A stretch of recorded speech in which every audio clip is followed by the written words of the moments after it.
In this video, I will discuss the bisection method for solving nonlinear equations. The bisection method is a bracketing method for solving nonlinear equations of the form f of x is equal to 0. I already discussed what a bracketing method was, and just to briefly recap, bracketing methods, they start by identifying an initial interval AB, which contains the 0 of the function. So in this case, A is here, B is here, and this is the 0, which is contained within that interval. And through an iterative scheme, we try to update A and B. We make A larger or B smaller, such that we reduce the size of the interval in successive iterations, which means that we close in on the true solution, this blue dot over here. And finally, we stop if this is a sufficiently accurate representation of the true solution or if our interval is sufficiently small. Now, how each of these steps is done will be discussed within the following slides. So to start off is the first step, which is to find a starting interval. So recall that we want to solve f of x is equal to 0. So that corresponds to, for this sketch over here, finding the point where the function becomes 0. So that would be this point in that case.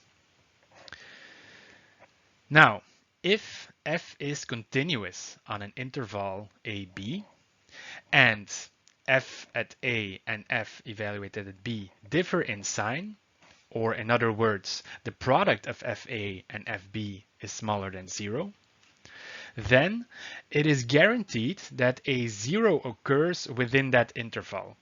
And that's actually a corollary of the intermediate value theorem. And I'm not going to treat it here I'm not going to prove this here. But you can actually intuitively feel that if f at point A differs in sign from point B and f is a continuous function, then you can draw any kind of line in between A and B. But there will always be at least one point where you have to cross the x-axis. And that's intuitively why there is a guaranteed 0 within that interval AB. So this means that if we can find an interval where f is continuous, and hopefully you have a nice function which is nice and continuous. So if we can find an interval where f is continuous, and you can find that the function evaluated at one point is different in sign from the function evaluated at the other point. So either it's positive at A and negative at B, or negative at A and positive at B, then we know that we have found the starting interval. So that takes care of the first step. Now, in the second step, we want to reduce the interval, so either increase A or decrease B, such that we get closer and closer to the true solution. So how will we do this? Well, first off, we compute the middle of the current interval, so A plus B divided by 2, and define that as the current guess for the solution. So that is x in iteration 1 is equal to A plus B over 2. And we also compute the function value at our current estimate for the solution. So that's f of x ns1. Now, there are two possible cases. If f evaluated at A times f evaluated at the current estimate, if that is smaller than 0, well, which is not the case here, but if this were smaller than 0, well, that would, based on the theorem that we saw in the previous slide, then that would guarantee that there has to be a 0 in between A and the current estimate. So if FA, which is negative here, if f evaluated at the current estimate were positive, then there had to be a 0 within the current interval, and we would simply replace B with the current estimate. If, on the other hand, there is a difference in sign between f of b and f of the current estimate, then that guarantees that there is a zero in between the current estimate and b, and we simply move a up to the current estimate. And we see that this is indeed the case here. So f evaluated at the current estimate is negative, f evaluated at b is positive. So we know that there is a zero in between the current estimate and b. So we can simply move a up to the current estimate, and then still we have the guarantee that the true solution is contained within the interval AB. So that's what we will do. So this is now our new interval which encapsulates the zero. And we can keep on doing this. So again, we would compute the middle of A and B, which would be around here.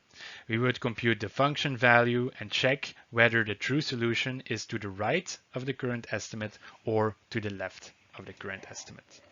We would keep doing this until the size of the interval, so B minus A, would be smaller than a user-chosen tolerance. And also other stopping criteria are possible, but this is the most natural stopping criteria here, I would say. So looking at an algorithm for this, well, basically this means that we start by finding an A and a B such that FA times FB is smaller than zero, and that guarantees that the zero of F is within the interval AB. And then while our interval is larger than a user-chosen tolerance, we compute the middle of the current interval and check whether the true solution is to the right of that current estimate or to the left of that current estimate. And based on that, we update either B, so we make either B smaller, or we make A bigger. Looking at convergence, so what is the error that we're making roughly within each iteration? And how does this error get smaller and smaller if we keep on doing subsequent iterations? So within any iteration I, the error, which is defined as the true solution, minus our current estimate of the solution, well, we know that our current estimate of the solution is the average of the current A and current B. So that's A at iteration I plus B at iteration I divided by 2. And this is the real error, but that's something we cannot compute because we don't know the true solution x ts. However, we can assess what would be the maximum solution, the maximum error that we're making. Well, if this is our current estimate, x at I, iteration I, then the maximal error that we're making in that iteration is basically equal to half of the interval with B minus A over 2. Why? Because, well, the largest distance between our current estimate xi and the true solution xts would be, in this case, if xts were very close to B or very close to A. So the total maximal distance between our current estimate and the true solution is equal to half the interval length. Now, assuming that in the next iteration, we would move A to the current estimate and B stays stationary, so that is actually what would happen here, then the maximum error that we could make in the next iteration can also be written out. So again, this would be half the interval in the next iteration. Well, we know that B in iteration I plus 1 is simply equal to B in the previous iteration. We know that A at iteration I plus 1 is equal to the estimate for the solution in the previous iteration. So that can be written as A plus B at iteration I divided by 2. Then we can write this, this maximum error in iteration I plus 1 as the following. So we can write everything in terms of values at iteration I, simply because we substitute this in here and this in here. And then we can just further work this out a bit, and we see that the maximum error in iteration I plus 1 is the maximum error in iteration I divided by 2. So in every iteration, we expect the error to go down by a factor 2. So we have the maximum error that we're making in every iteration. And this might seem fast, but we will see that actually, if you want very accurate solutions, that this is relatively slow. So let's take a look at a practical example, and this program is also contained in the textbook for solving this circle segment problem. So this is MATLAB code, and you can take a look at the program itself. It's provided to you with a textbook. Well, this is code, but basically what it is doing is that it starts by checking the initial interval. So we see that here as initial conditions for the interval, we chose a is equal to 2. So that's our initial a. We chose b is equal to 3.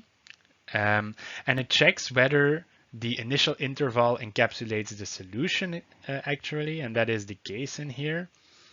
And then it starts doing an iteration loop where within every iteration we compute the current estimate as the average of a and b. And then we also evaluate the function at the current estimate. We check for convergence, so whether the current width of the interval is smaller than the tolerance. And finally, we update a or b based on the sign of the function in a and b and at the current estimate. So if f at a is if f at a and f evaluated at x and s is smaller than 0, well, that means that the true solution is in between a and the current iterate. So we set b to be the current iterate, and that's how we reduce the interval, and that's also what we discussed in the previous slides. So let's put this bisection algorithm to the test in our circle segment problem. So what we see here is in iteration 1, we start with an initial condition, an initial guess for a equal to 2, and we set the initial b equal to 3. Then the algorithm will say, well, then the current estimate for the solution is the average of a and b, so that is 2.5. It will check what the function evaluated at the current solution, the current numerical solution is, and we see that indeed this is slightly negative. So we're not exactly at the true solution, because then this would be 0, which is to be expected, obviously. And we also keep track of the half width of the interval in the current iteration. So b minus a over 2. We stop the iterative procedure once this half width of the interval will be smaller than 0.001. Okay, so let's try and predict what the bisection method would do within successive iterations based on the current example. So it has the current estimate of the solution is at 2.5, where the function is negative. It will then compare the function evaluated at a, b, and the current iteration, and check where there is a sign change. And it will detect that, well, the function evaluated at a is positive, the function evaluated at the current iterate is negative, so the true solution must be somewhere between a and the current iteration, the current approximation for the solution. So what that means is that we will take b and set it to be equal to the current estimate for the solution in the next iteration. And that's what we do. So a stays the same, a is equal to 2, and b is chosen to be equal to the solution of the previous iteration. And then we simply do exactly the same. We compute the new solution as the average between a and b in the current iteration. We check the sign of f evaluated at the current solution, and we detect that this is positive. We see that the value, the function evaluated at a is also positive, so the 0 is not guaranteed to be within the interval a and the current solution, but we do see that the function evaluated at b here is negative, so the 0 is here to the right. And what we do is we take a and place it here. So in the next iteration, a will be equal to the solution in the previous iteration. And that's how we continue to close in on the solution up until our stopping criterion is met. And we see that here, based on this algorithm, our estimate for the solution to the problem is 2.430664.